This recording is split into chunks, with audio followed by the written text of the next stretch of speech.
महामहिम, महामहिम,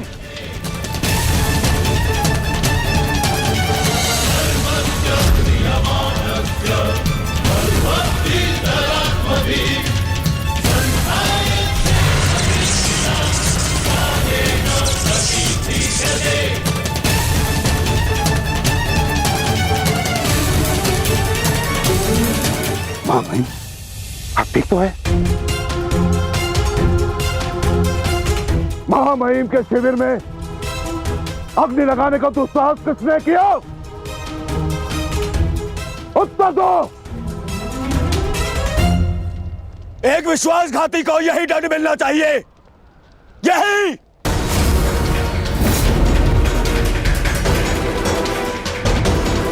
सावधान दुर्योधन, आज की हार के कारण शब्दों का चयन करना भी भूल गए हो तुम। लज्जा नहीं आती तुम्हें? नहीं आचार्य, मैंने सर्वथा उचित शब्दों का ही चयन किया है। आज जो कुछ भी हुआ वो इनके कारण हुआ है। इनके पांडवों के प्रति प्रेम भाव के कारण ही आज वृषसेन वीर गति को प्राप्त हो गया।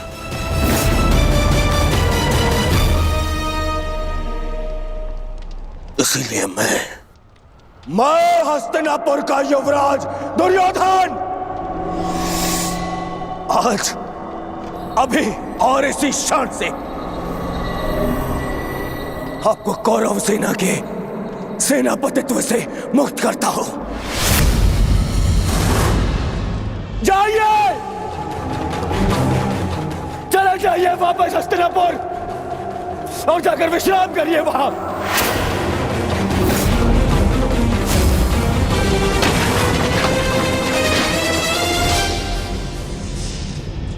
अपने शब्दों पर नियंत्रण रखो दुर्योधन, और अपनी सीमा मत लांघो। सीमा लांघ नहीं रहा हूं, आज तो सीमा बना रहा हूं।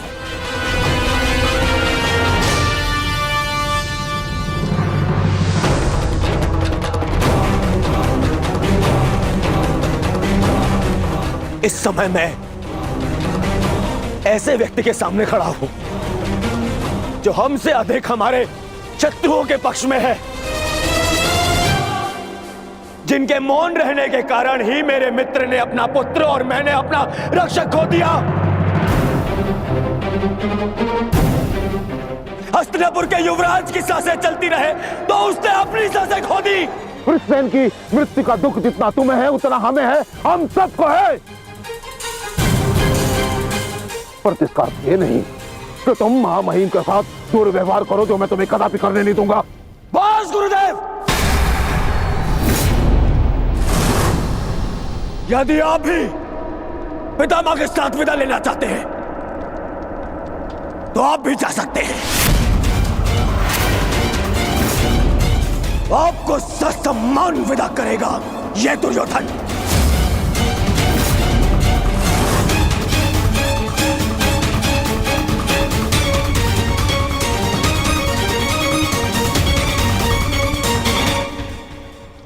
तैयार हो जाओ मित्र, कल से इस युद्ध में तुम अपने मित्र का साथ दोगे। इनसे कहीं अधिक इस युद्ध में मुझे तुम्हारी आवश्यकता है मित्र।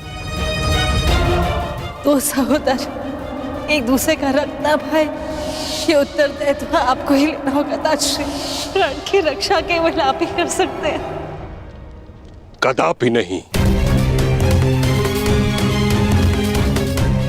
जब तक मैं युद्ध भूमि में उपस्थित हूं तब तक अंगराज कर्ण युद्ध भूमि में पद नहीं रखेगा। क्यों मेरा मित्र मेरे साथ में युद्ध में खड़ा नहीं हो सकता? बताइए क्यों? कल को यदि फिर से मेरे प्राणों पर संकट आया, मेरे प्राणों की रक्षा कौन करेगा? मैं करूंगा तुम्हारी रक्षा। शत्रु को तुम्हारे समीप आने नहीं दूंगा।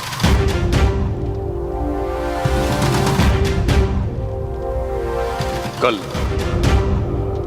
सूर्य की पहली किरण के साथ तुम ही नहीं अपितु समस्त पांडव भीष्म पितामह का वह रूप देखेंगे जिसकी किसी ने कल्पना भी नहीं की हो।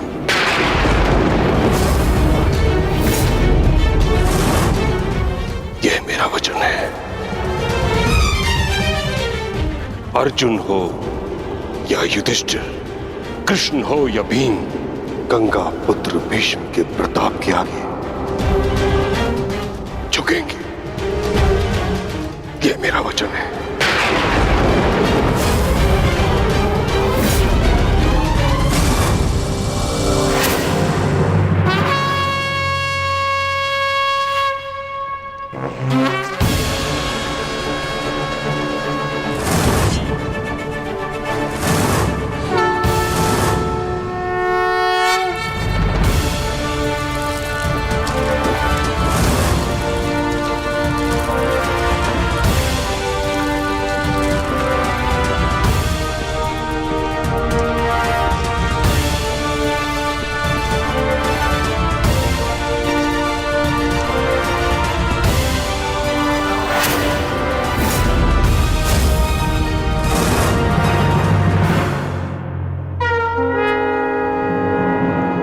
युद्ध का चौथा दिन।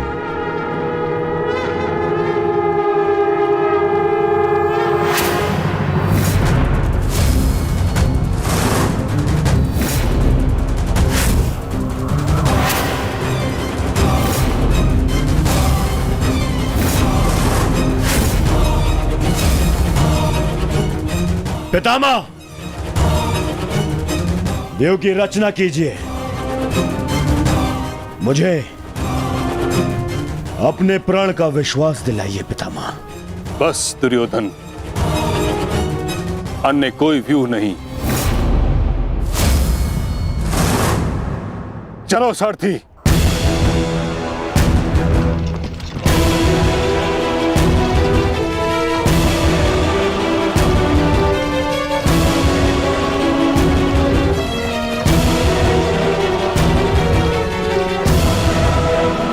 ये तो अच्छा संकेत है माता।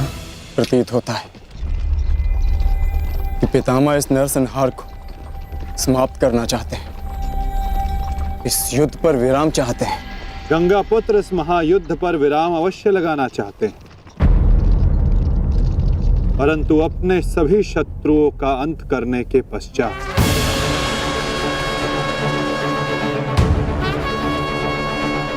आक्रमण करो पांडुपुत्रों, और यदि सामर्थ्य हो तो जीवित रहो।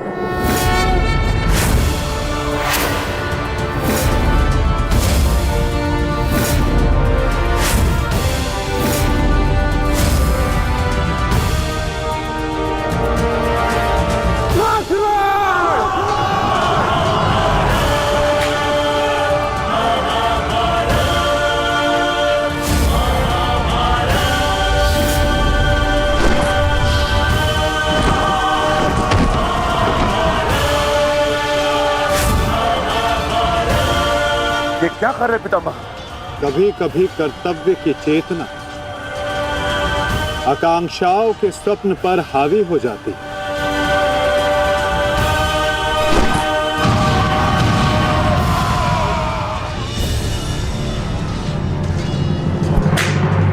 यह मेरी अंतिम चेतावनी है पांडुपुत्रों, और तुम्हारे पास ये अंतिम अवसर है।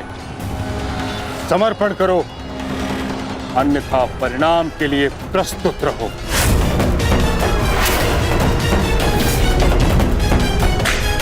यदि समर्पण नहीं किया तो ऐसा संहार देखने को मिलेगा कि जिसकी आशा भी नहीं की होगी तुमने।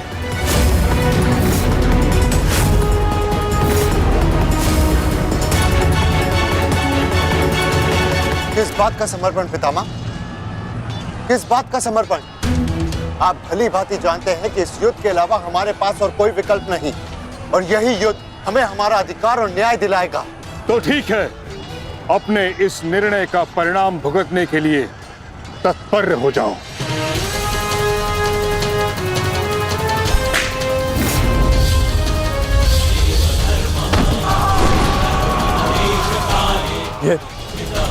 ये पितामह क्या कर रहे हैं? हमारे सैन्य बल का क्रूरता से अंत कर रहे हैं। अर्जुन, तुम्हें पितामह को रोकना होगा, क्योंकि हम सभी में केवल और केवल तुम ही इसमें सक्षम हो।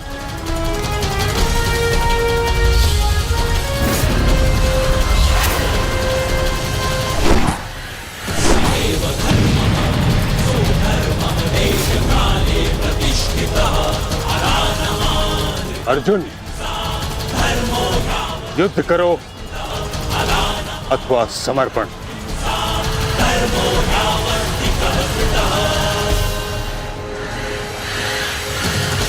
तुम्हारे मौन ने मुझे उत्तर दे दिया।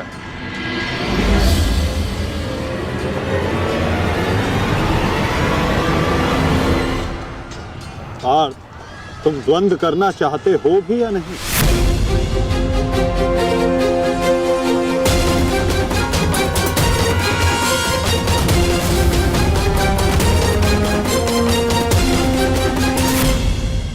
तुम्हारे मौन ने मुझे उत्तर दे दिया।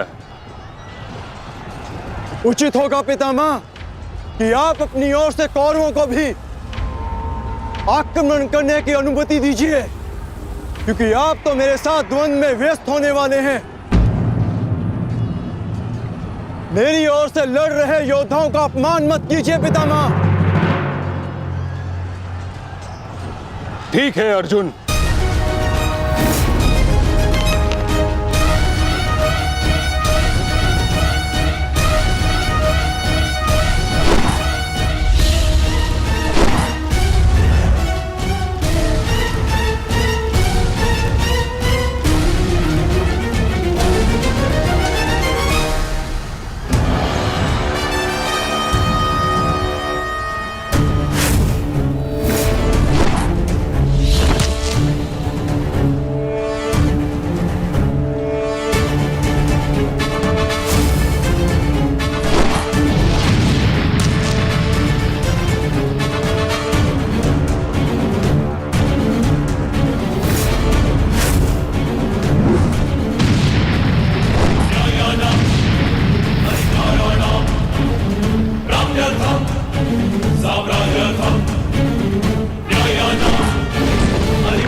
युद्ध का 9वां दिन।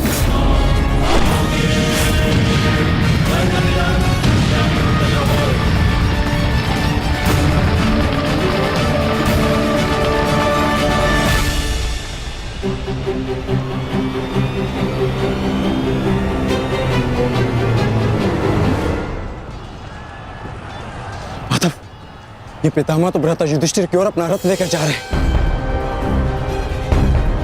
भ्राता युधिष्ठिर संकट में है माधव, हमें शीघ्र कुछ करना होगा।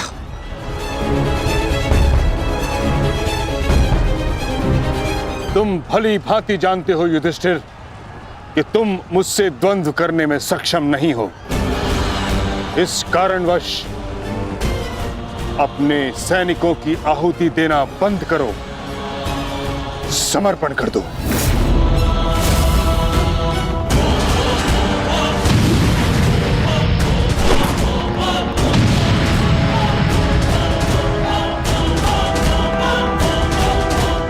अद्भुत पितामह, अद्भुत। गंगा पुत्र अच्छा है, अच्छा है।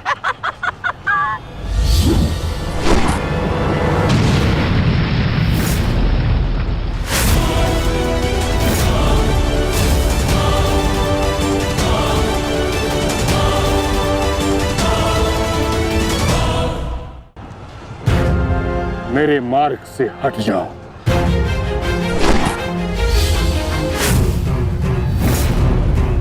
यह मेरी अंतिम चेतावनी है पुत्र, मेरे मार्ग से हट जाओ।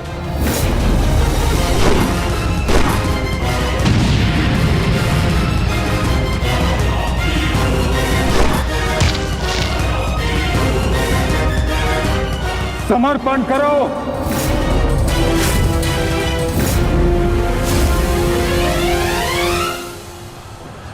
हम कौरवों के समक्ष समर्पण नहीं करेंगे पितामह, चाहे इसके लिए हम सबको अपने प्राण क्यों ना खोने पड़े।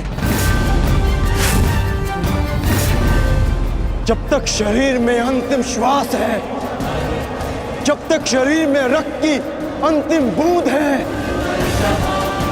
हम समर्पण नहीं करेंगे पितामह, और ना ही हम रुकेंगे।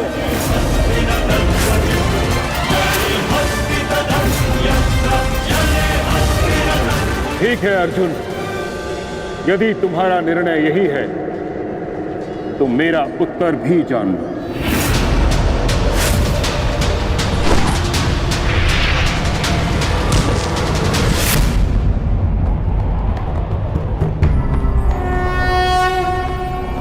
यदा यदा हि धर्मस्य गंगापुत्र, गंगापुत्र,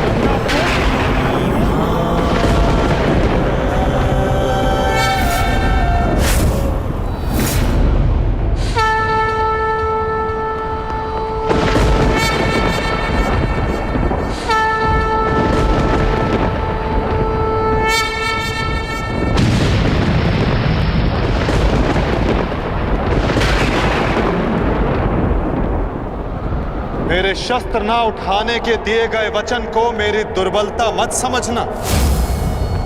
स्मरण रखिए कि समय के साथ वचन के अर्थ का उत्थान ना होना धर्म नहीं, अधर्म होता है।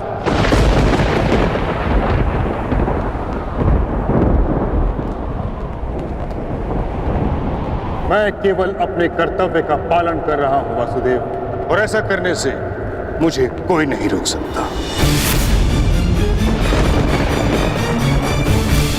कोई भी नहीं।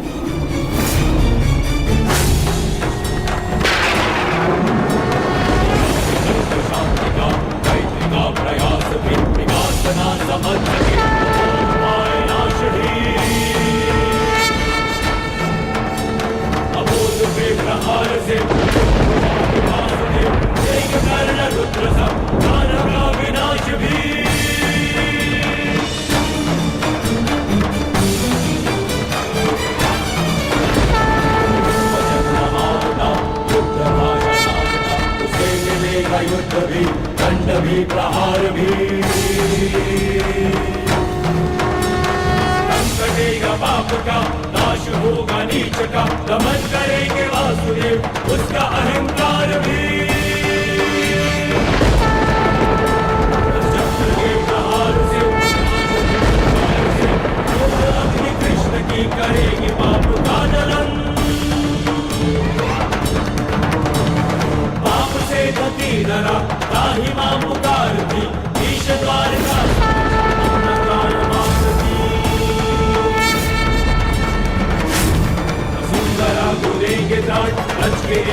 मैं आपका वध कर सकता हूं, और ऐसा करने के लिए मुझे शस्त्र उठाने की आवश्यकता नहीं, केवल ये चक्र ही पर्याप्त है।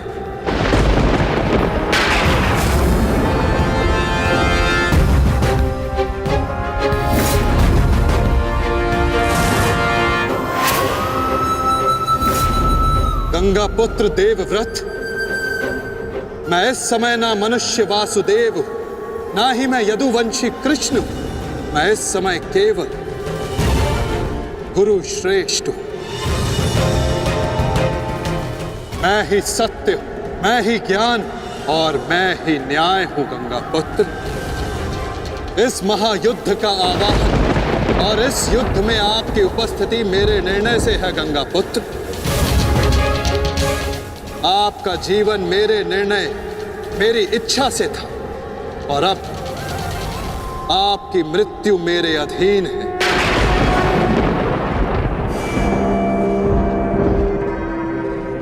मैं पर ब्रह्म हूं, जिस पर कोई बंधन नहीं गंगा पुत्र, ना ही युद्ध के नियमों का और ना ही किसी प्रकार के वचनों का। आपके अंत के लिए शस्त्र ना उठाने की प्रतिज्ञा को तोड़कर मैं आपका वध करूंगा गंगा पुत्र।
धर्म स्थापना के मार्ग पर आगे बढ़िए वासुदेव। अंत कर दीजिए मेरे इस जीवन का।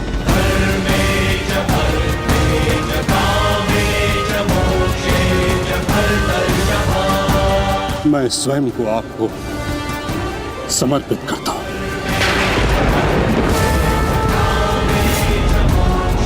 क्योंकि ना तो पांडव मेरे प्राण लेने में सक्षम है और ना ही मैं उन्हें मार पाऊंगा।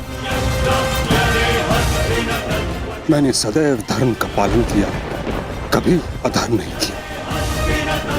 यदि कोई अधर्म हुआ तो केवल ये कि मैंने आपको प्रतिज्ञा तोड़ने पर विवश किया। यदि आपको ऐसा लगता है कि आपने कोई अधर्म नहीं किया तो यह आपकी सबसे बड़ी भूल है गंगा पुत्र।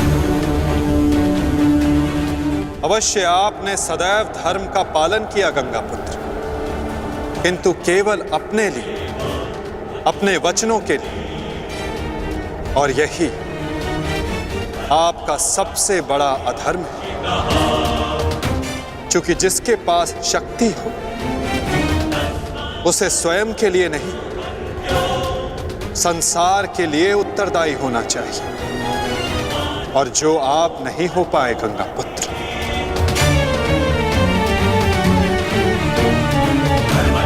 और आपका तथाकथित धर्म ही आपका अज्ञान, आपका सबसे बड़ा शत्रु और अधर्म बन गया। किंतु वासुदेव, मैंने तो सदैव वही किया जो मेरी अंतरात्मा ने कहा। तो क्या इस धर्म युद्ध में अधर्म के पक्ष से लड़ने की अनुमति भी आपको आपकी अंतरात्मा ने दी गंगा पुत्र? भरी सभा में द्यूत में होते छल को देख मौन रहने की अनुमति क्या आपको आपकी अंतरात्मा ने दी थी गंगा पुत्र? कुल वधू का वस्त्र हरण होते समय शस्त्र उठाने के लिए क्या आपको आपकी अंतरात्मा ने रोका था गंगा पुत्र? हस्तिनापुर की सुरक्षा के लिए आपने इतिहास की सबसे भीषण प्रतिज्ञा ली गंगा पुत्र, परंतु आप हस्तिनापुर का अर्थ ही अनुचित समझ बैठे। आपने सिंहासन को हस्तिनापुर समझ लिया और देखिए उसी भूल का, उसी अधर्म का परिणाम है ये महाविनाश गंगा पुत्र। आपने हस्तिनापुर के सिंहासन का त्याग नहीं, आपने संसार के प्रति अपने कर्तव्यों का त्याग किया था गंगा पुत्र, और यही आपका सबसे बड़ा अधर्म था।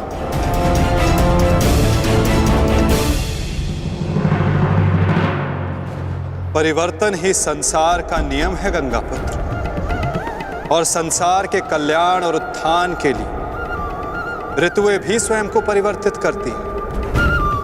परंतु आपने परिवर्तन को नहीं स्वीकारा। जो स्थिर हो जाए वो मनुष्य नहीं, पाषाण है। और जो अपने विचार को कभी बदले नहीं, वो मानवता का शमशान है गंगा पुत्र।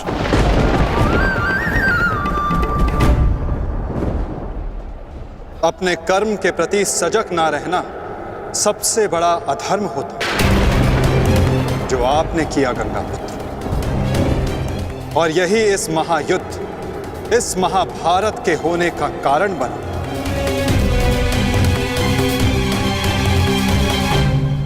प्रभु, मेरा मार्ग दर्शन कीजिए। आपका कर्तव्य यह है गंगा पुत्र कि आप अपने शस्त्र को त्याग कर अपने जीवन का बलिदान देकर इस अधर्म को रोकें।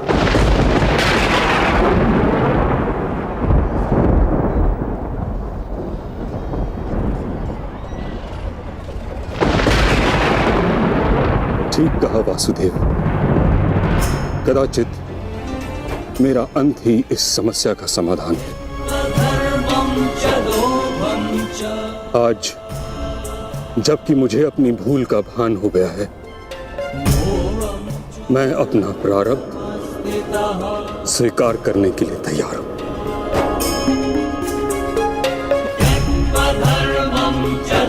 चक्र का संधान कीजिए वासुदेव, और मुझे मृत्यु का सौभाग्य देने की कृपा कीजिए।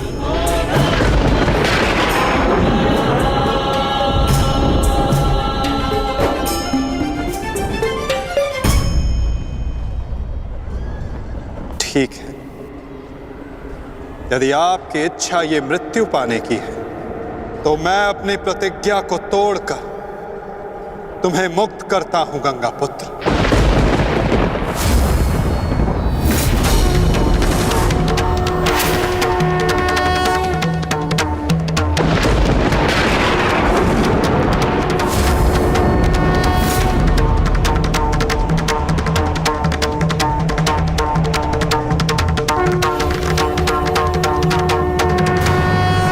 नहीं माधव,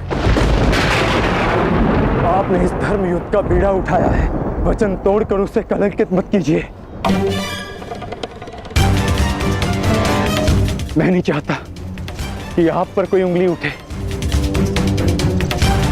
नहीं पार्थ, मेरी प्रतिज्ञा टूटने की अपेक्षा से अधिक महत्वपूर्ण धर्म की स्थापना है।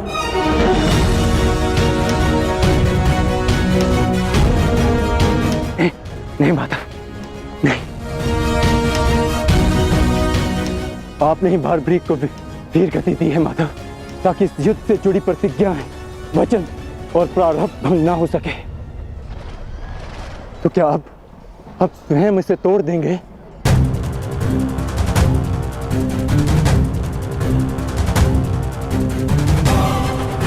आप मुझे एक अवसर और दीजिए माधव। मैं अपने संपूर्ण मनोबल और कौशल से यह युद्ध करूंगा। जब तक मेरे शरीर में रक्त की एक बूंद भी बहेगी, मैं अपने मन में भावनाओं को नहीं बहने दूंगा माधव।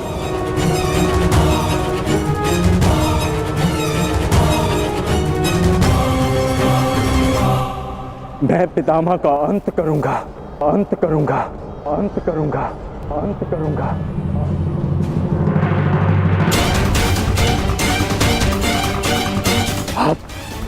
आप ये चक्र छोड़ दीजिए माधव, आप ये चक्र छोड़ दीजिए।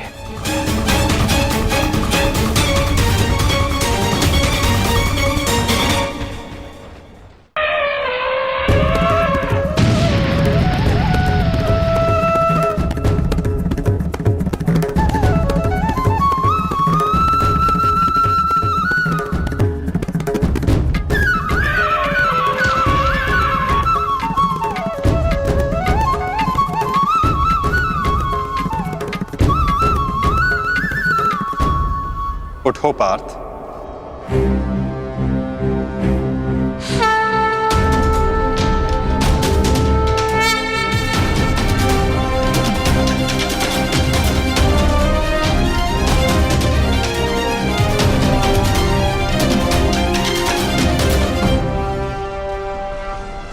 आपके हाथों मोक्ष पाना कदाचित मेरे भाग्य में नहीं वासुदेव।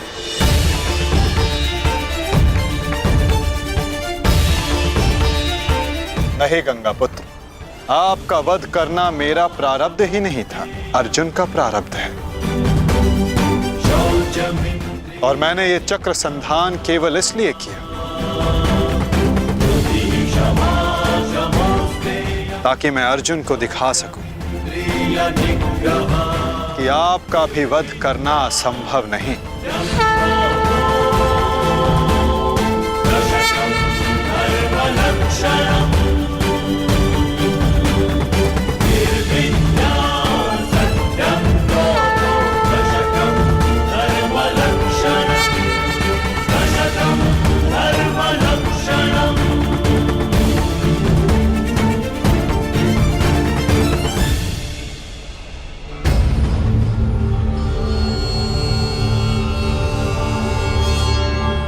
आओ पार्थ।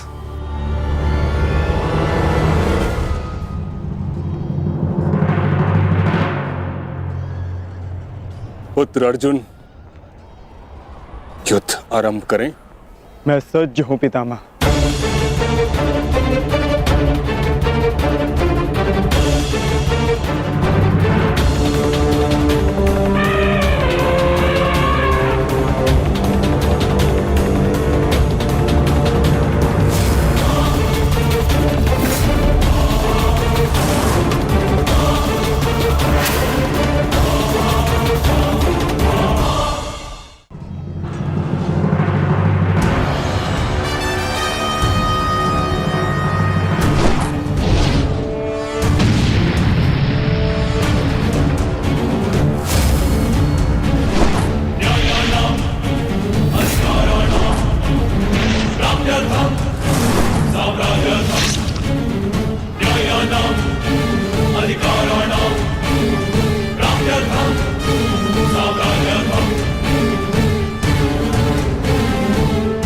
अद्भुत पुत्र अर्जुन, कर्म पथ पर तुम्हें भावनाओं से ऊपर उठते हुए देख प्रसन्नता हुई।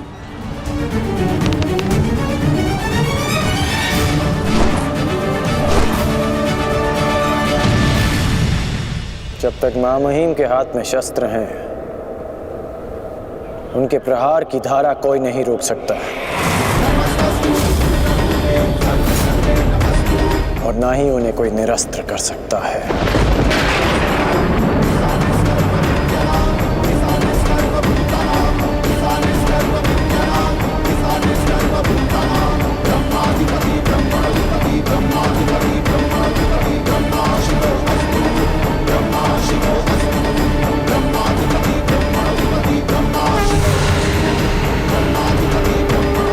तुम्हारी तपस्या सफल हो गई बालिका।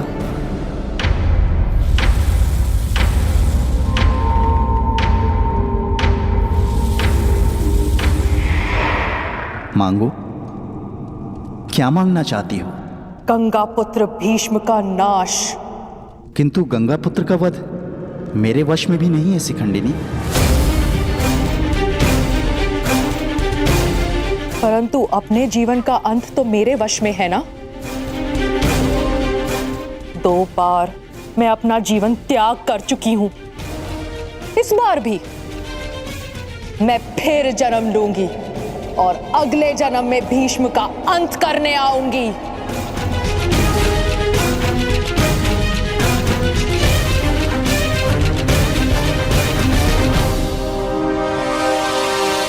रुको बालिका, तुमने इतनी कठोर तपस्या की है, हमें बताओ तुम्हारी समस्या क्या है? समस्या ये है यक्षराज कि मैं भीष्म का वध अपने हाथों से करना चाहती हूँ, किंतु मैं स्त्री हूं, इसलिए उस पाखंडी ने मुझे युद्ध में सम्मिलित होने से रोक दिया मैं तुम्हें भीष्म की मृत्यु का वरदान तो नहीं दे सकता, किंतु कुछ ऐसा अवश्य कर सकता हूं जिससे तुम अपना लक्ष्य पा सको। किंतु एक बंधन रहेगा। मेरे लिए केवल भीष्म की मृत्यु महत्व रखती है और कुछ नहीं। हाँ कहने से पूर्व मेरी पूरी बात सुनो बालिका, उसके पश्चात निर्णय लेना।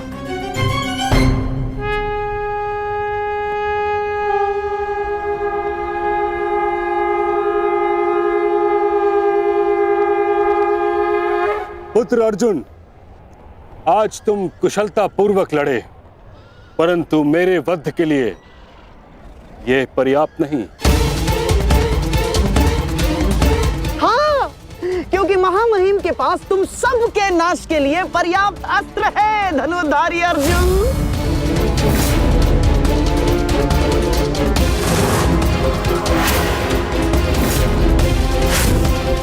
शीघ्र तुम सब इस संसार का त्याग करोगे और आप वासुदेव, आप तो इन सब के मार्गदर्शक है ना, तो बताइए आपके पास महामहिम के कौशल का कोई तोड़ है?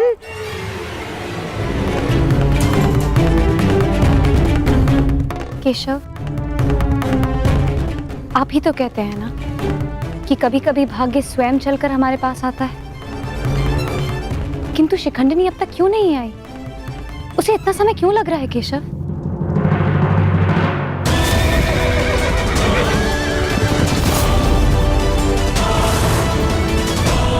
हम उन्हीं की प्रतीक्षा कर रहे हैं पांचाली कि शिखंडिनी अपनी तपस्या में असफल हुई तो पितामह हमारी सेना का अंत कर देंगे और हमारे पास केवल और केवल 2 अक्षणीय सेना शेष है। अरे तो क्या करें? कुछ तो करना ही होगा, अन्यथा हम इस युद्ध में पराजित हो जाएंगे।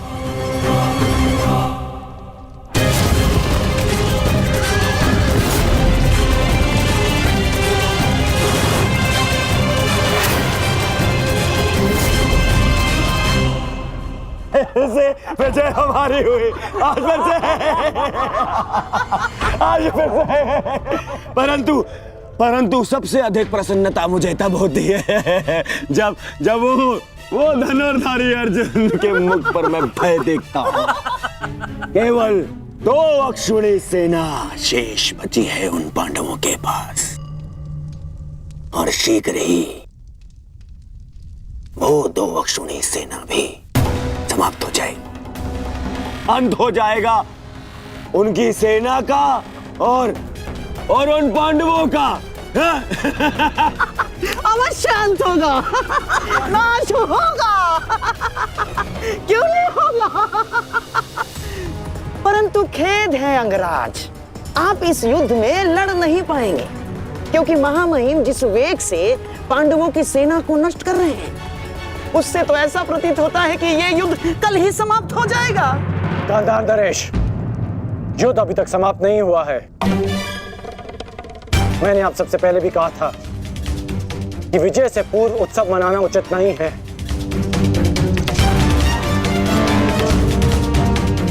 हो सकता है कि कल पांडवों को महामहिम के प्रहार की ढाल मिल जाए।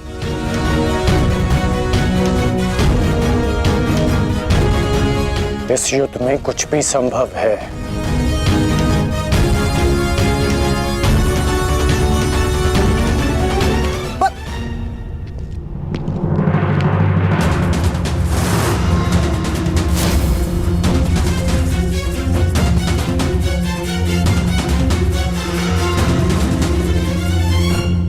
कौन हो तुम?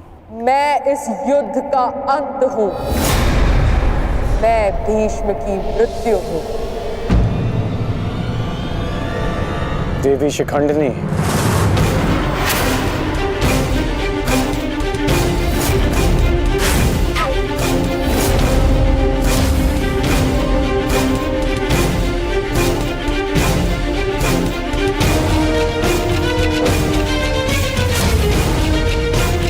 देवी देवी नहीं देव, स्त्री नहीं पुरुष, शिखंडनी नहीं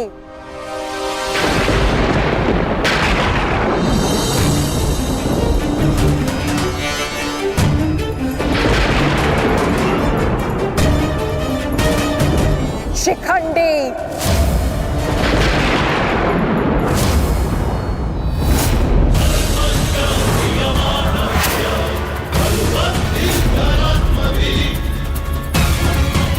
ये मैं हूं और कल मेरे उस वचन की पूर्ति होगी जो मैंने पांचाल युद्ध में तुम्हें दिया था अंगराज। एक दिन ऐसा आएगा अंगराज जब भीष्म मेरे सामने खड़ा होगा और वहां ना तुम उसकी रक्षा कर सकोगे ना तुम्हारा ब्रह्मास्त्र। स्मरण रखना, एक महायुद्ध होगा, महाविनाश होगा और उस विनाश को तुम भी नहीं रोक पाओगे।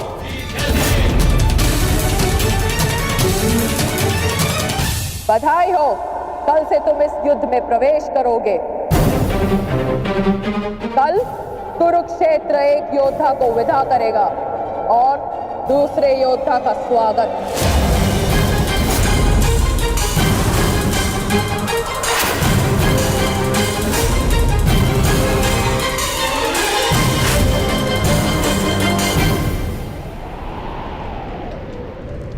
जो भी होता है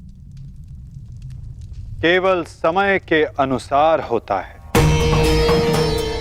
और उचित समय आने को है। हमें केवल धैर्य रखना है जब तक उचित समय नहीं आ जाता। शिखंडिनी कुरुक्षेत्र पहुंच चुकी है।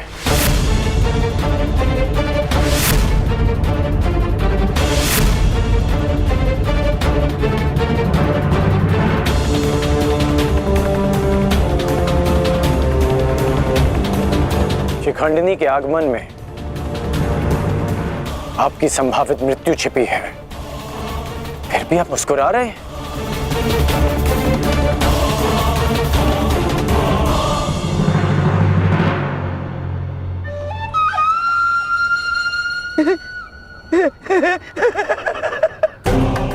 अब समझ आया महामहिम कि आप मुस्कुरा क्यों रहे हैं। युद्ध के नियमानुसार शिखंडिनी युद्ध में भाग ले ही नहीं सकती क्योंकि वो एक स्त्री है। नहीं, वो स्त्री नहीं पुरुष है। शिखंडिनी नहीं शिखंडी है। वो स्त्री से पुरुष में परिवर्तित हो चुकी है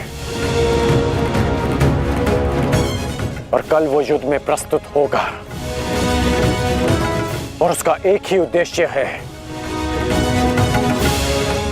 मां महिम का वध।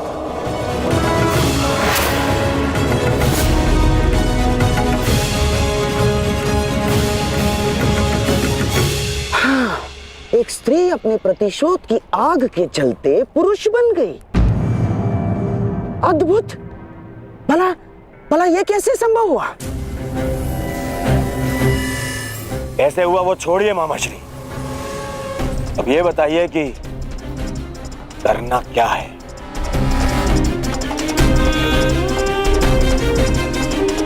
चिंता ना करो मेरे होने वाले सम्राट।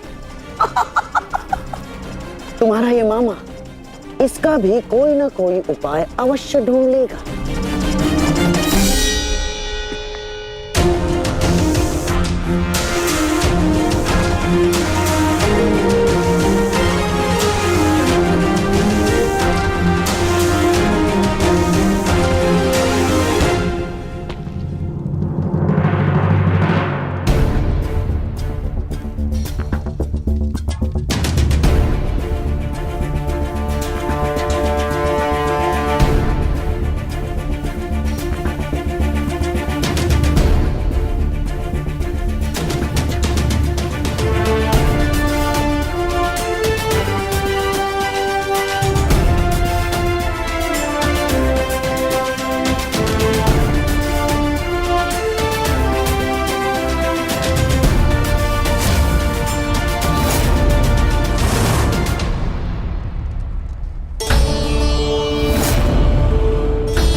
नहीं पांचाली, समय बदल गया है।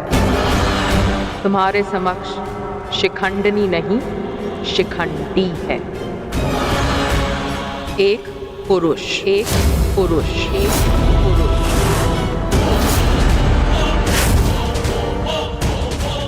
और तुम्हें पर पुरुष का स्पर्श करने की अनुमति नहीं है।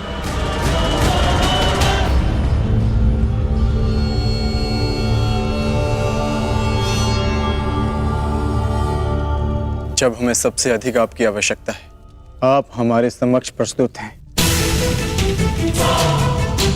इसके लिए आपका धन्यवाद। मैं यहाँ अपने आवश्यकता और अपने उद्देश्य के लिए आया हूँ। आवश्यकता मुझे आप सबकी पड़ेगी, क्योंकि भीष्म का अंत निश्चित है।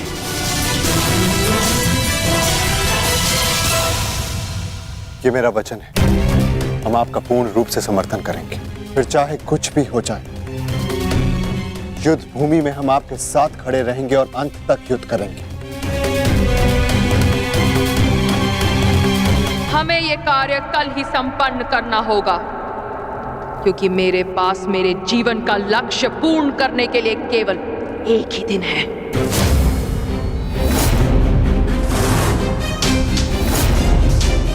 केवल एक दिन? परंतु क्यों? तुम्हारी समस्या ये है कि तुम एक स्त्री हो, जिस कारण तुम भीष्म से द्वंद्व नहीं कर सकती।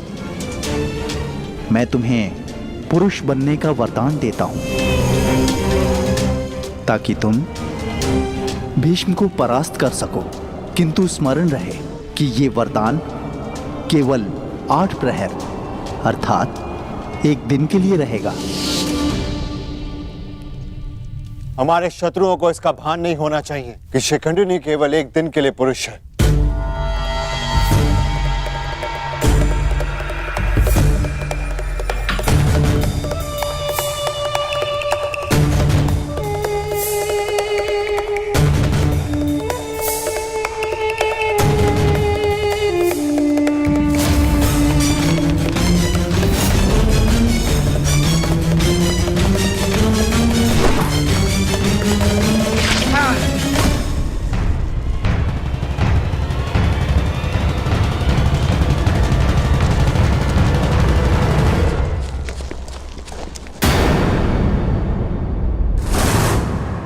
अपने वेश से ये गंधा का निवासी प्रतीत होता है।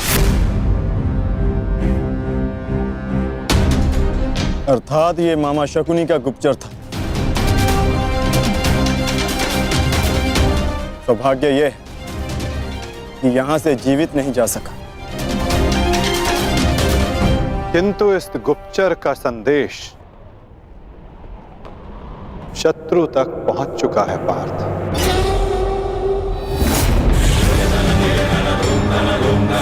केवल 8 प्रहर, केवल 8। उसके पश्चात ना उस शिखंडी का कोई अस्तित्व रहेगा और ना ही भीष्म पितामह कोई संकट होगा।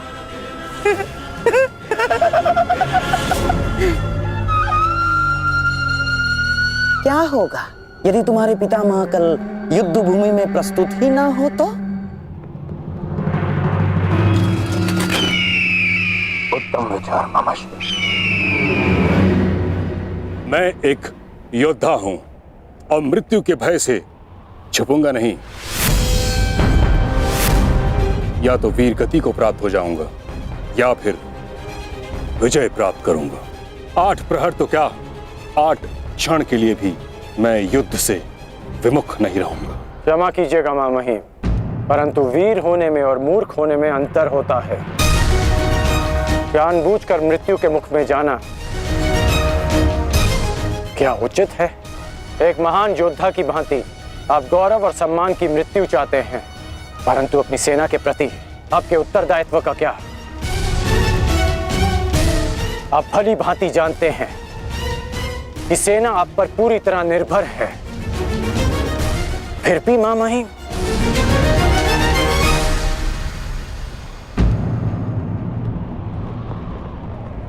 अंगराज ठीक कह रहे पितामह।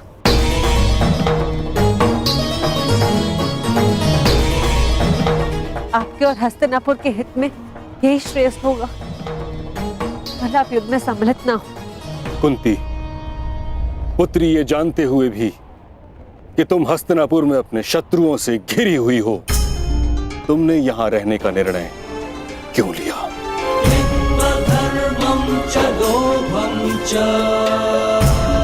क्योंकि हम सब कर्तव्यबद्ध हैं। मैं भी अपने कर्तव्य का पालन कर रहा हूं। यह मेरा अंतिम निर्णय है और मुझे ऐसा करने से कोई नहीं रोक सकता।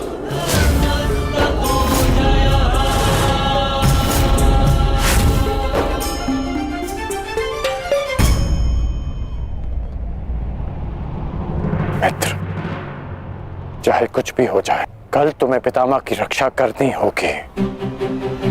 हम अवश्य पितामह की रक्षा करेंगे, किंतु इससे पूर्व ये अधिक महत्वपूर्ण है अंगराज, हमारी समस्या का अंत होना। हमें समय मिलते ही शिखंडी का वध करना होगा। उसके पश्चात हमें इस युद्ध में विजय पाने से कोई नहीं रोक सकता।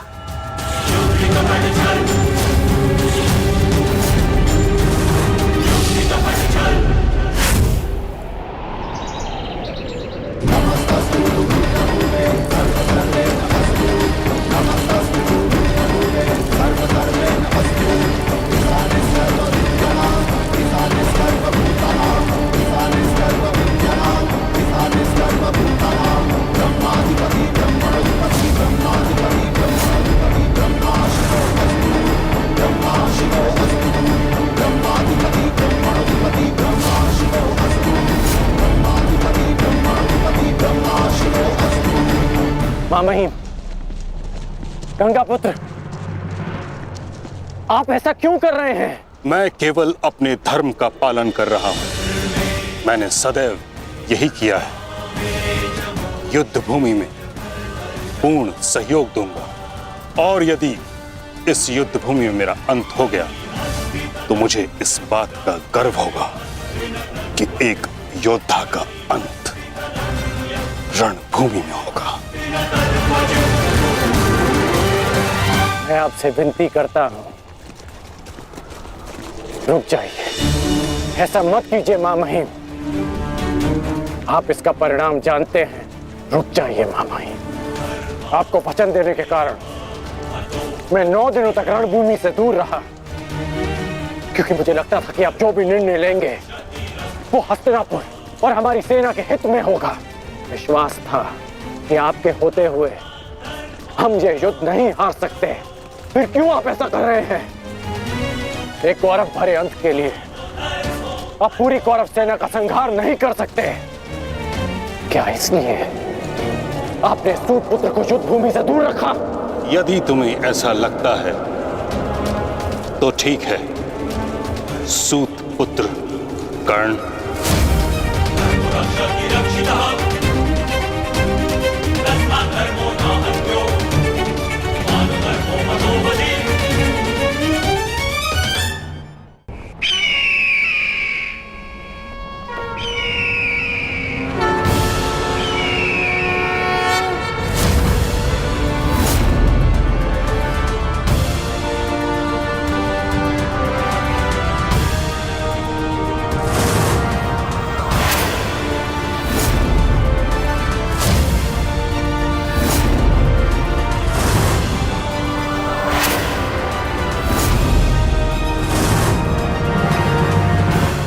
दुर्योधन, स्मरण रहे, आज हमारा केवल एक ही उद्देश्य है, महामहिम की रक्षा, और उसके लिए आवश्यक है शिखंडी का अंत।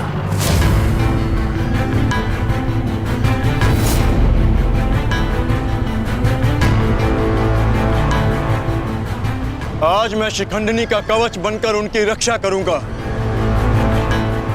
चाहे कुछ भी हो जाए, हमें शिखंडिनी को पितामह तक पहुंचाना ही होगा। स्मरण रखना पार्थ, किसी के जीवन का उद्देश्य पूर्ण करने में उसकी सहायता करने से अधिक पुण्य और आनंद किसी और कार्य में नहीं आता। और मुझे पूर्ण विश्वास है कि तुम पूर्ण रूप से अपना कार्य पूरा करोगे पार्थ। आक्रमण! आक्रमण!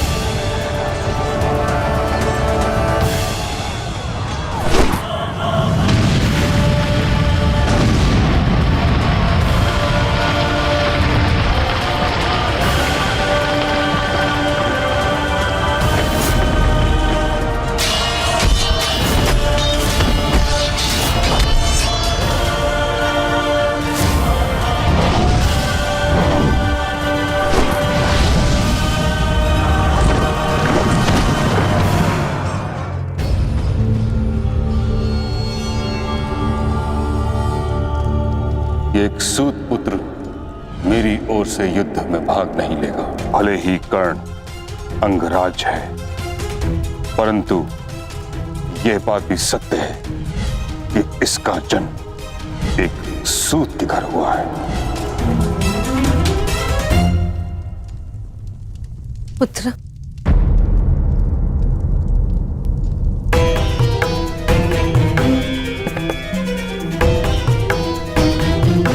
तुम यहाँ अंदर क्यों बैठे हो? क्योंकि अभी भी मैं महामहिम के आदेश का पालन कर रहा हूँ। एक सूत पुत्र होने का मूल्य चुका रहा हूँ।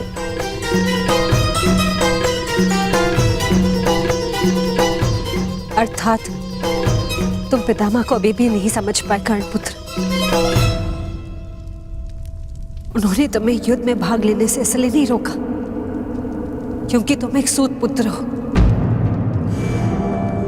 इसलिए रोका क्योंकि वो जानते हैं कि तुम मेरे पुत्र हो।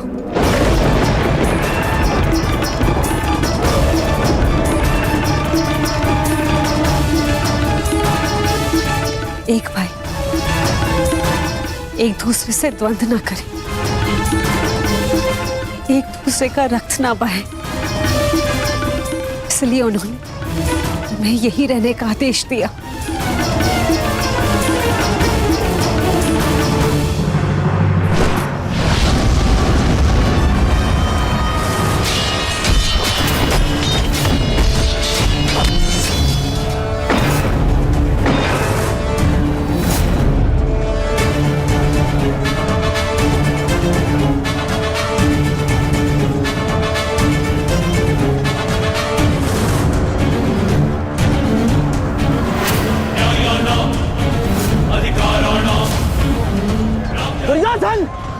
ये रहा हमारा आखेट।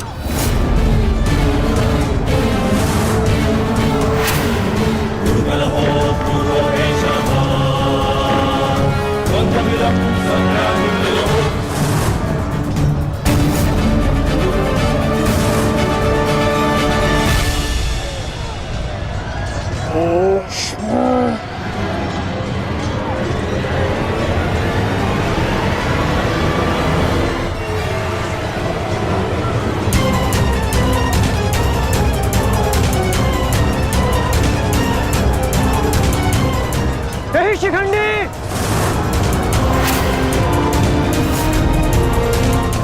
शिखंडी रुक जाओ।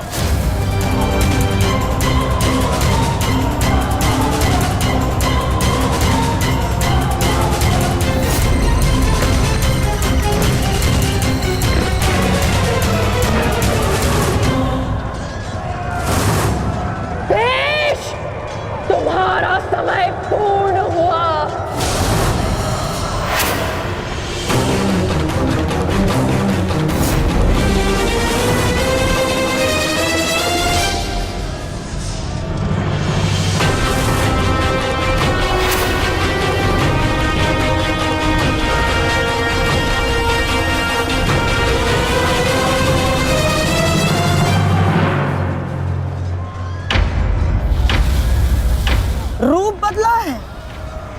परंतु युद्ध कौशल का स्वरूप नहीं बदला तुम्हारा।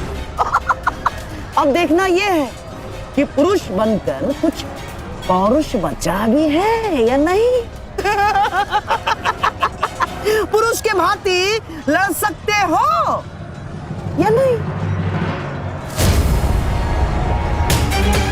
माधव, हमें शीघ्र अतिशीघ्र शिखंडी तक पहुंचना होगा।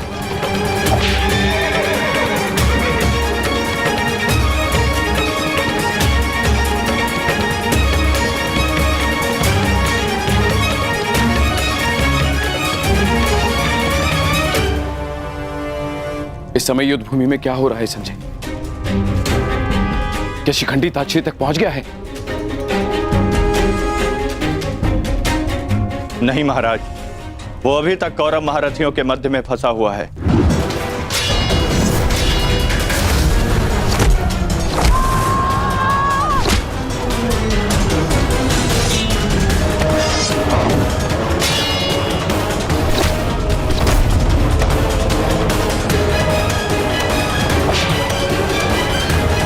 शिखंडी है कहां? कितना समझाया था फिर भी ये व्यू तोड़कर कहां चला गया शिखंडी?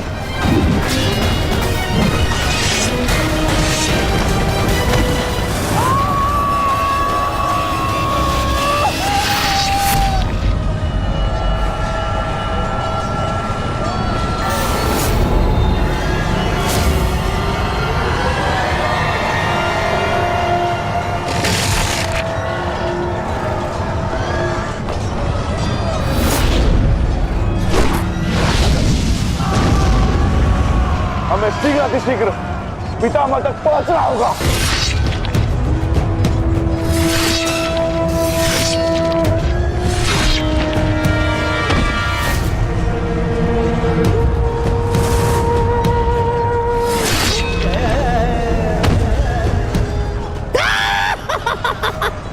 पितामह की सबसे बड़ी बाधा का अंत हुआ।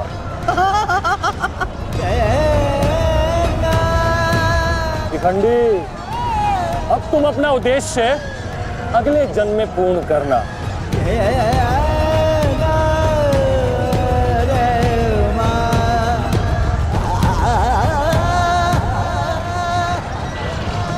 आधा दिन बीत चुका है माधव, किंतु शिखंडी कहीं नहीं दिख रहा। हम कौरवों के मध्य में खड़े हैं माधव, अब हम क्या करें? तुम शिखंडी की चिंता मत करो पार्थ। शिखंडी केवल पितामह को शस्त्र त्यागने पर विवश करेंगे। वास्तविक कार्य तो तुम पांचों भाइयों का है पार्थ। तुम में से केवल एक का प्रहार गंगा पुत्र को पराजित करने के लिए पर्याप्त नहीं है पार्थ। केवल तुम पांचों के सम्मिलित प्रहार से गंगा पुत्र को पराजित किया जा सकता है।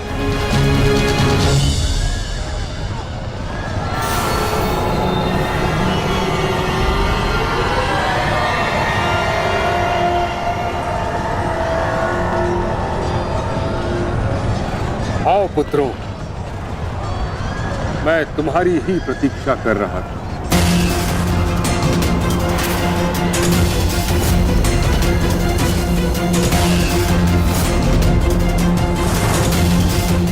मेरा सम्मान करते हो, परंतु शत्रु पर प्रहार करना तुम्हारा कर्तव्य है, ये मत भूलना।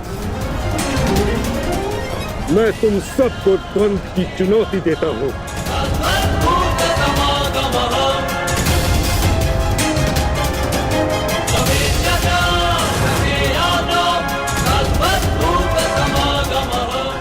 तुम पांचों मिलकर मेरा अंत कर सकते हो।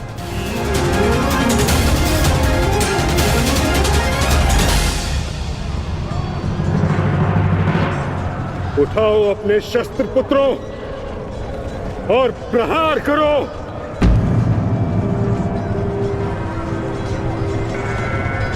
यह तुम्हारे पितामह का आदेश है।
भीष्म तुमसे प्रतिशोध पूर्ण करने।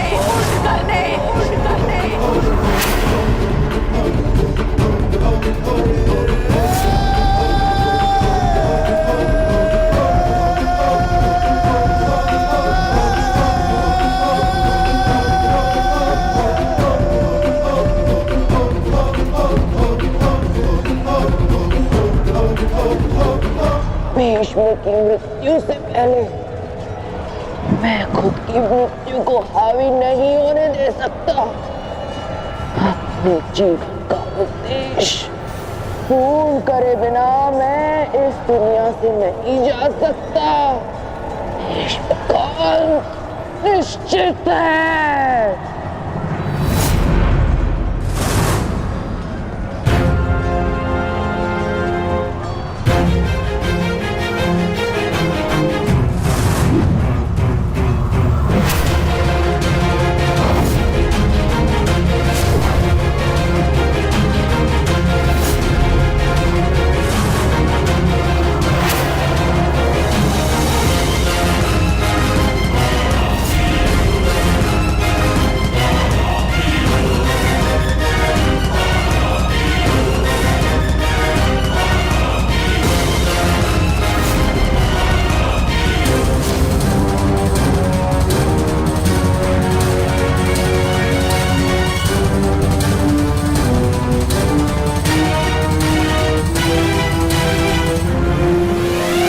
प्रहार करो पुत्रों।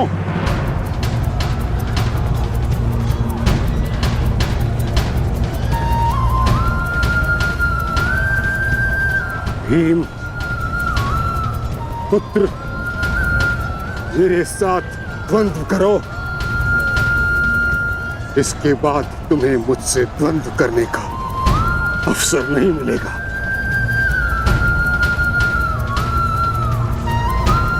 स्वयं को महायोद्धा सिद्ध करो। मैं उन पे प्रहार कैसे कर सकता हूं जिन्होंने सदैव मुझे सीख दी है? नहीं पितामह, ऐसा कदापि नहीं कर सकता।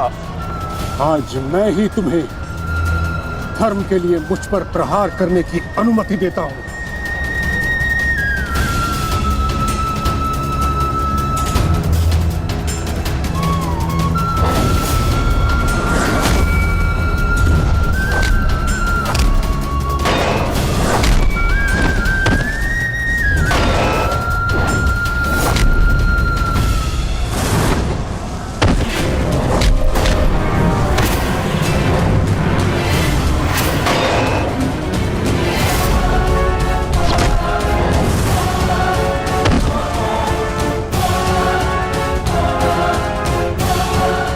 प्रहार करो पुत्रों, हार मत मानो।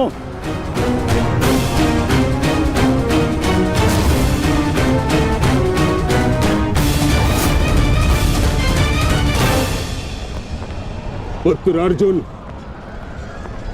अपना गांडीव उठाओ, प्रहार करो।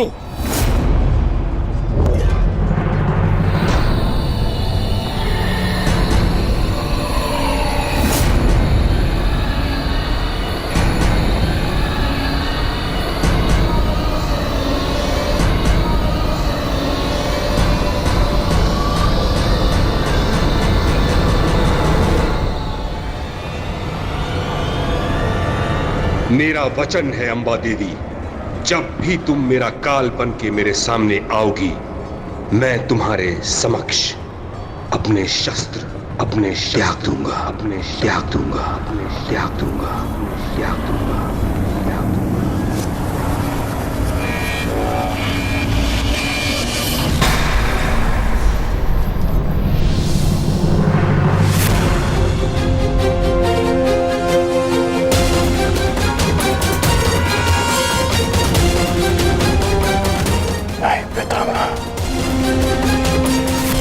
ऐसा नहीं कर सकते।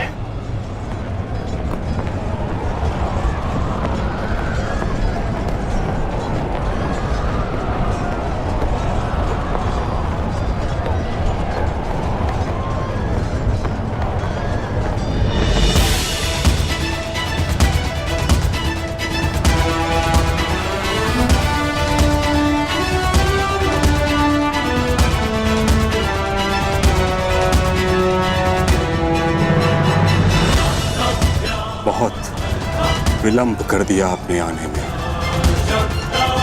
अम्बा देवी, कितने वर्षों से मैं आपकी प्रतीक्षा कर रहा हूं। अब और प्रतीक्षा नहीं होती।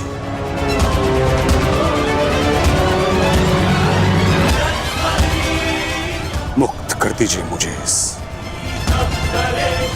जीवन से।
नहीं पुत्रों, मेरे लिए व्यर्थ चिंतन मत करो, अपना उद्देश्य पूर्ण करो।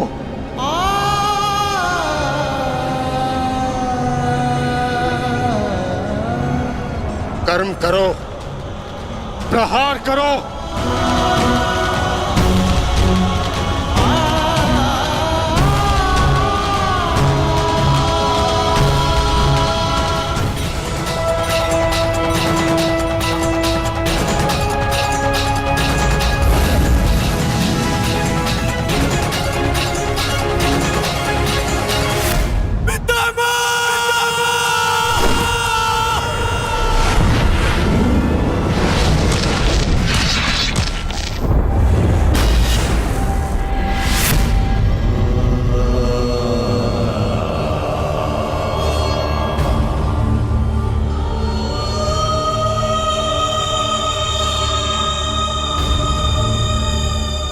नहीं पितामह,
एक योद्धा के घाव से निकला रक्त उसको शोभा देता,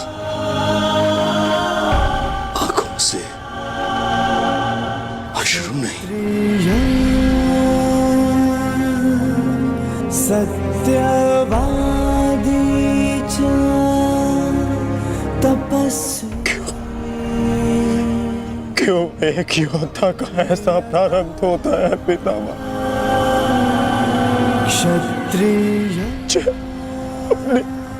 अपनी कोमल गोद की शैया में सुलाया, आज उन्हीं पितामह को मैंने शैया पर लेटा दिया।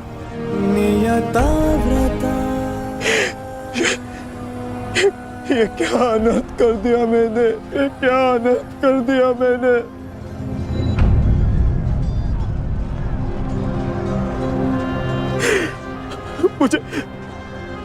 मुझे क्षमा कर दीजिए पितामह, मुझे क्षमा कर दीजिए। कर्तव्य पूर्ण करने पर आंखों में गर्व होना चाहिए पुत्र। होठों पर क्षमा नहीं। तुम सब भावनाओं के बंधन को तोड़ते हुए एक योद्धा का कर्तव्य पूर्ण किया है, और इसके लिए मुझे तुम पर गर्व है पुत्र।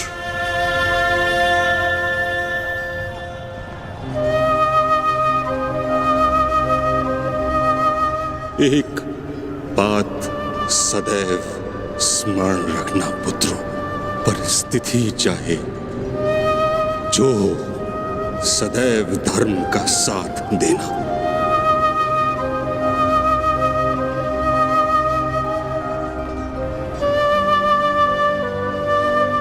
जैसा आज मुझे रोक कर किया है।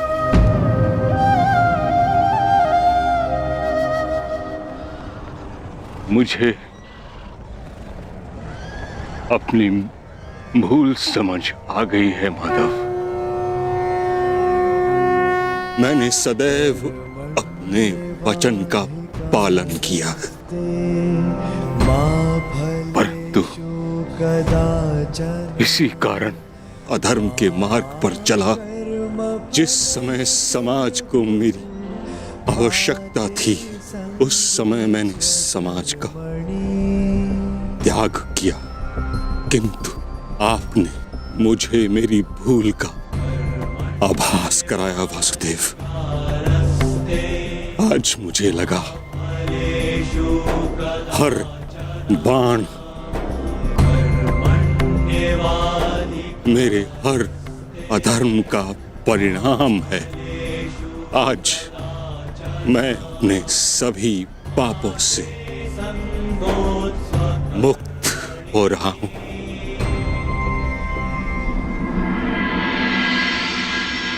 इसके लिए आपका धन्यवाद। आपने अपना कर्तव्य पूर्ण किया गंगापुत्र। आपका ये बलिदान, ये त्याग आने वाली पीढ़ियों को सदैव ज्ञात करवाएगा कि परिवर्तन ही सृष्टि का नियम है और धर्म से बढ़कर कोई कर्म नहीं। पश्चाताप भरा जीवन जीना अत्यंत कठिन होता है पुत्र। तुम्हारा तो सौभाग्य है, तुम्हारे साथ वासुदेव जैसे मार्गदर्शक हैं।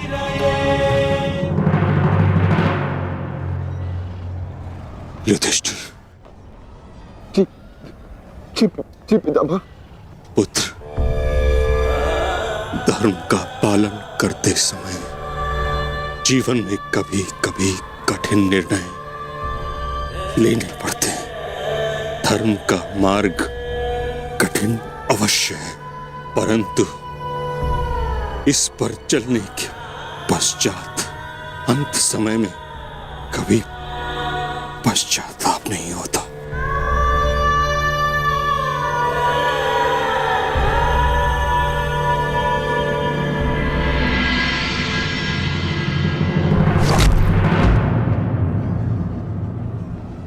पितामह!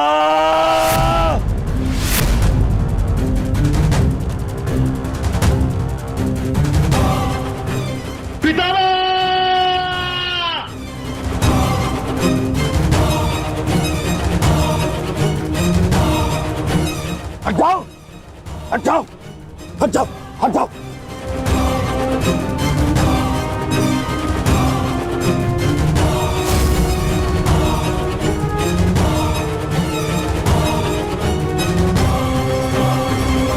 मैं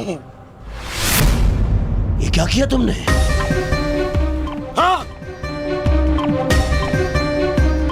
सिंहासन पाने के लिए इतना अनर्थ कर दिया।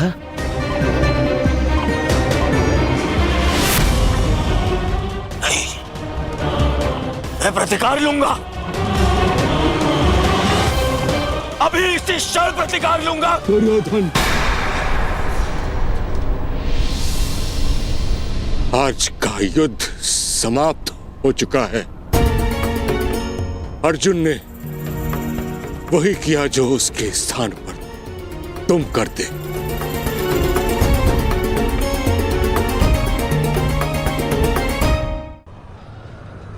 पितामह,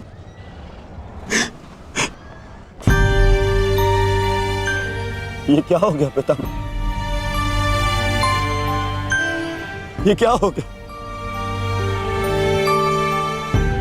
ये पितामह, आपके सिर को कोई संभल नहीं है। आपको कष्ट हो रहा होगा ना? मैं अभी तकियों का प्रबंध करवाता हूं। अरे कोई दुर्योधन पुत्र, एक योद्धा के जीवन में भोग विलास का समय नहीं। जिसने शैया दी है वही मुझे तकिया भी प्रस्तुत करेगा। ऐसा संबल जो एक योद्धा के अनुकूल हो।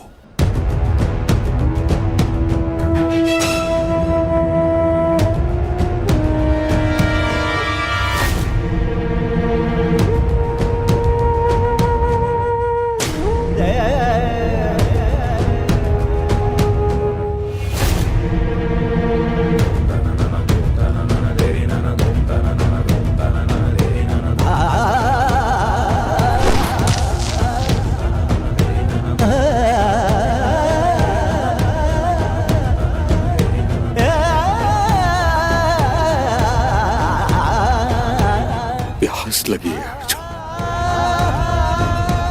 गंगा जल चाहिए।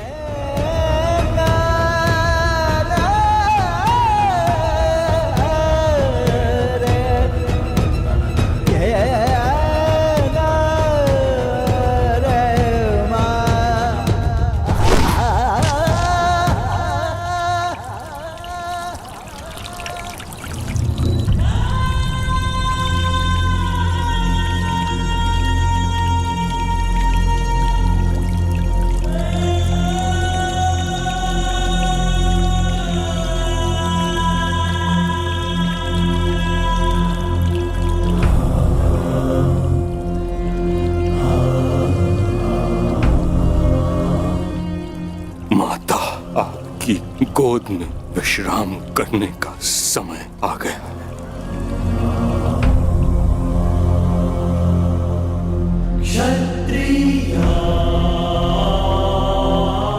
अब तुम्हें यहां से चले जाना चाहिए पुत्रों। यहां रहकर तुम मुझे इस दशा में अधिक समय तक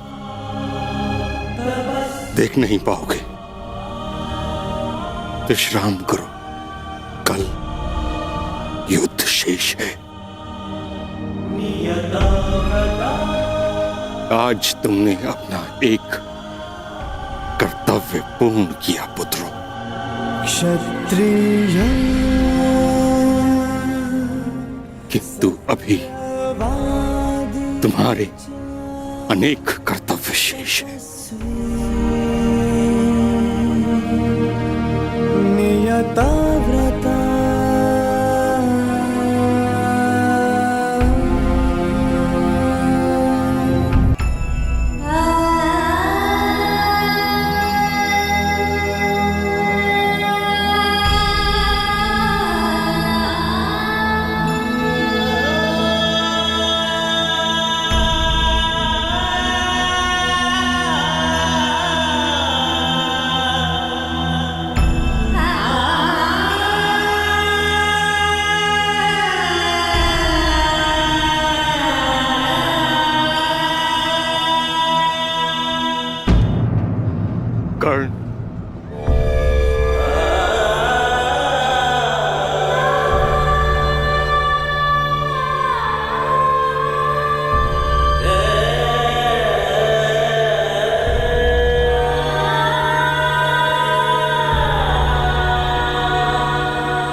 तुम्हारा कर्म युद्ध अब आरंभ होने जा रहा है मित्र।